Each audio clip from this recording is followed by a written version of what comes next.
dos mortos. O Senhor esteja convosco. Ele está no meio de nós. Proclamação do Evangelho de Jesus Cristo segundo Lucas. Glória a vós, Senhor. Naquele tempo, Jesus viu um cobrador de impostos chamado Levi, sentado na coletoria. Jesus lhe disse: segue-me. Levi deixou tudo, levantou-se e o seguiu. Depois Levi preparou em casa um grande banquete para Jesus. Estava aí grande número de cobradores de impostos e outras pessoas sentadas à mesa com ele.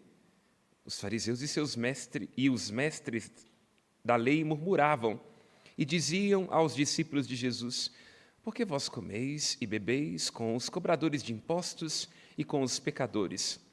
Jesus respondeu: os que são sadios não precisam de médico, mas sim os que estão doentes. Eu não vim chamar os justos, mas sim os pecadores para a conversão. Palavra da salvação.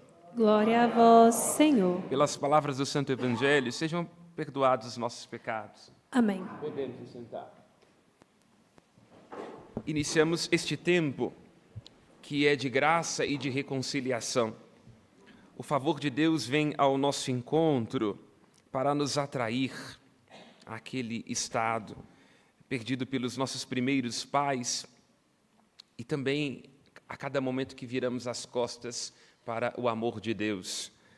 A Quaresma é um tempo de renunciar a tudo aquilo que nos afasta, antes de tudo, daquele que nos chamou a sermos quem somos, nos quis como um sonho de sua bondade, nos chamou da morte para a vida em Jesus Cristo. Não há desculpa para continuar seguindo na direção errada, na medida em que Jesus, como a Levi, nos olha nos olhos, não como o pagode do sorriso maroto, mas como um amor muito mais intenso e muito mais encantador, um amor que nos chama a uma vida nova, a vida da santidade. É um tempo de arrependimento e de conversão. E aqui prestemos muito bem atenção neste modo com o qual Deus nos ama, nos olhando nos olhos, nos dizendo que nos quer mais santos, porque nos ama também fazendo protesto às nossas más ações. É um jeito muito esquisito, se nós reparamos bem, que vai um pouco no sentido contrário da maneira com a qual nós hoje costumamos amar. Porque Deus ama, e é o que está aqui presente na profecia de Isaías, dando limites, faltas e nos contestando. Hoje nós tendemos a amar estragando o outro. O pai, a mãe, o avô e a avó não quer ficar um pouco nesse lugar desconfortável de quem castiga, de quem orienta, de quem dá um certo puxãozinho de orelha, porque ninguém quer se comprometer com o outro. Mas Deus ama nesse compromisso, chamando ao deserto, dando faltas, ama contestando os desmandos, porque cada um de nós traz dentro de si uma instância muito perigosa do narcisismo e do egoísmo. Tendemos a achar feio tudo aquilo que não é espelho e imaginar que as pessoas e que os outros são apenas uma extensão do nosso desejo e dos nossos caprichos. Por isso o tempo da Quaresma é muito pertinente, para que a gente tome cuidado com o estômago, e a gente fica um pouco preocupado com o jejum, não é? Vocês viram o preço do filé de melusa? Não é sobre comer peixe ou picanha, se bem que agora com o preço da carne, alguns estão dizendo que a gente tem que comer ovo e banana, não é? Não, não é sobre isso. É sobre a gente tomar cuidado com essa mania de devorar os outros. E a gente devora. Devora com a língua, devora com o julgamento, devora como quando queremos que o outro corresponda às nossas expectativas, devora com os nossos excessos. Então, não é uma questão sobre aquilo que a gente coloca no estômago. É sobre o jejum ser um convite a gente refletir sobre nossas fomes, nossos excessos, sobre os nossos caprichos. E aqui a pertinência da profecia de Isaías, porque Isaías está se comunicando a um povo caprichoso. E porque caprichoso caiu no exílio e agora está sendo convidado a sonhar de novo, a se refazer. E aqui quero situar uma coisa que de tudo é muito polêmica, porque hoje, nestes tempos de gente devorando uns aos outros, de direita e esquerda, de sei lá de quem mais o quê, há muita gente que questiona, mas Quaresma, nós vamos falar sobre campanha da fraternidade e vamos aqui bater nos dois lados. porque a gente não pode ter, nem na esquerda, nem na direita, nem nesse ou naquele caminho, nenhum tipo de ideia de estimação. Claro, a fé não pode se confundir com política.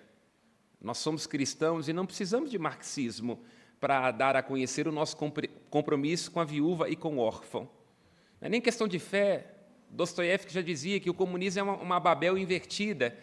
Quer dizer, promete o céu aqui na terra e nunca realiza, não é? Porque uma vez que o partido é eleito, sempre há um pouquinho mais de espaço para a família e para os conchavos políticos. Então, não. Nós não defendemos o órfão e a viúva porque somos comunistas. Mas, ao mesmo tempo, também uma fé que não é política, mas que não se traduzir num compromisso político e ético é apenas uma fantasia. Porque se aquilo que nós rezamos e celebramos nos leva a questionar onde se encontram os acúmulos, os abusos e as explorações, então a nossa fé é um recurso, um artifício, uma coisa muito bonita para o altar, mas que não transforma nada na vida das pessoas. E traduzindo em miúdos, se o jeito com o qual nós rezamos não nos leva a ser gente boa com a nossa vizinha, nada feito, porque é apenas uma estética, se não tiver um compromisso ético. Portanto, aqui, nessa profecia de Isaías, nós vemos a pertinência de compreender que arrependimento e conversão, que são coisas nossas em relação a Deus, também nos ajuda a ter um olhar especial sobre os outros.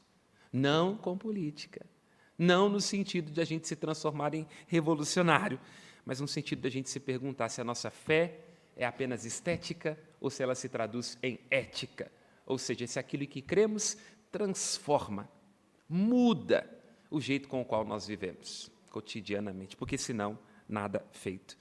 No versículo 9, diz a profecia de Isaías: tira do teu meio o julgo. Ou seja, lá onde houver uma experiência de exploração do outro, não pode ter fé. Isaías diz, no versículo 10, dá de comer ao faminto. Se alguma coisa está sobrando na nossa mesa, está faltando na de alguém.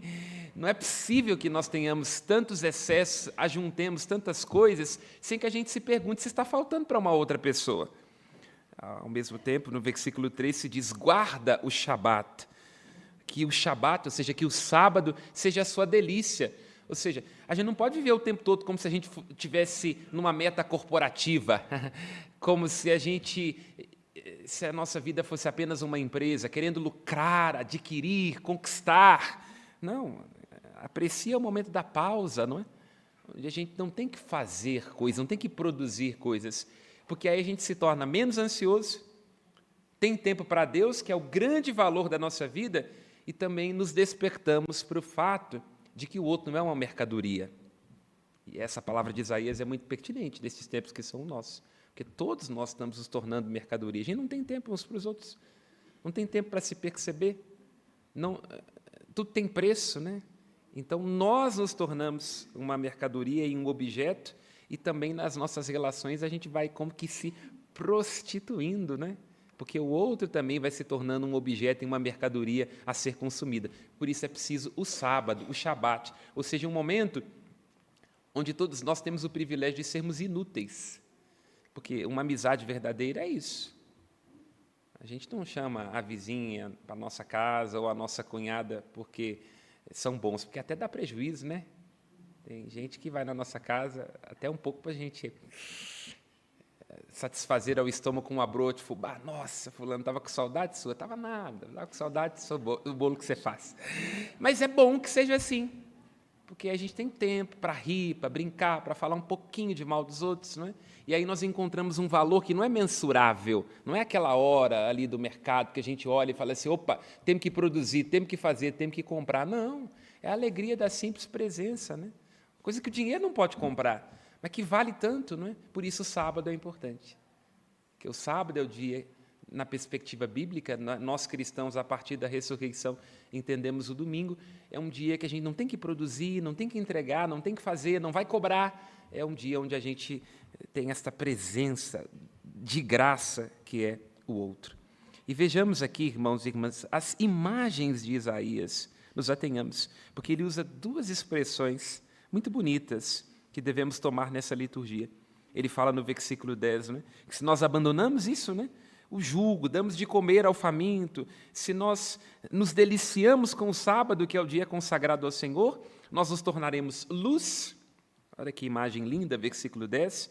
E nós teremos a nossa alma, versículo 11, qual jardim bem irrigado. Que imagens belas, né? Luz. Hoje está todo mundo preocupado em ser holofote. Aí todo mundo quer brilhar, não é? Aí, o selfie, né? Colocar na rede social, que é uma espécie de museu dos nossos melhores momentos, né? A gente tira, coloca lá e não vê. Não é sobre ser holofote, não é sobre brilhar o tempo inteiro, mas é sobre ser luz na vida das pessoas. E cada um vai para a sua casa se perguntando: está sendo luz no seu casamento? Está sendo luz nas suas relações? Está sendo lâmpada lá no seu ambiente de trabalho? Cuidando dos seus filhos e dos seus netos? Você é luz? Porque se não for, não vai dar certo. Que cada um, com as suas ações, com a convicção, se pergunte se está sendo luz ou escuridão na vida dos outros. Então, tenha uma palavra sábia, tenha uma presença que seja significativa, ajude com conselhos e com sabedoria na vida das pessoas com quem você convive, porque cada um de nós é chamado a ser luz, luz do mundo. E no versículo 11, jardim, não é? Que cada um de nós, no encontro com o Senhor, se torne-se também um jardim. A ideia é, aqui Isaías está ecoando o Salmo 1, que diz, né, que o homem que medita a lei do Senhor Deus é como uma árvore que está plantada à beira da torrente. Então, uma árvore, uma planta, precisa de água. Então, no encontro com o Senhor, a gente suga dele, da palavra dele, dos sacramentos de Deus, da oração de Nossa Senhora, aquilo que é preciso para a gente poder vicejar e sermos um jardim. Porque se a raiz da sua vida não tiver em Deus, nos sacramentos e em Nossa Senhora, seca. E não só seca a gente, faz secar outras pessoas. E às vezes na vida a gente vai se tornando um pé de eucalipto, né? Já viu o pé de eucalipto? Você planta um pé de eucalipto e ele seca tudo que está em volta. Então, não sejamos como eucaliptos, né? E na nossa vida, a gente tem a raiz em Deus, na oração, na intimidade com Ele. Tempo da quaresma é tempo de oração, porque aí nós teremos a nossa alma como um jardim bem irrigado. Supliquemos, irmãos e irmãs, pela intercessão de Nossa Senhora da Piedade, ela cujo olhar nos cura, naquele olhar de Nossa Senhora, todos nós nos encontramos. E no olhar dela contemplamos o olhar do Cristo, que assim como Levi, que estava nas próprias coisas, nos próprios caprichos, nos próprios egoísmos, sentado nas trevas, abandonou a avareza, retirou o jugo, desfrutou da presença do Cristo, convidando para a sua casa. E assim vejamos neste Cristo, em Nossa Senhora da Piedade, nesta manhã, este olhar que nos arranca, que nos seduz e que nos converte. Louvado seja nosso Senhor Jesus Cristo. Aos céus, nossas preces. De pé, responderemos.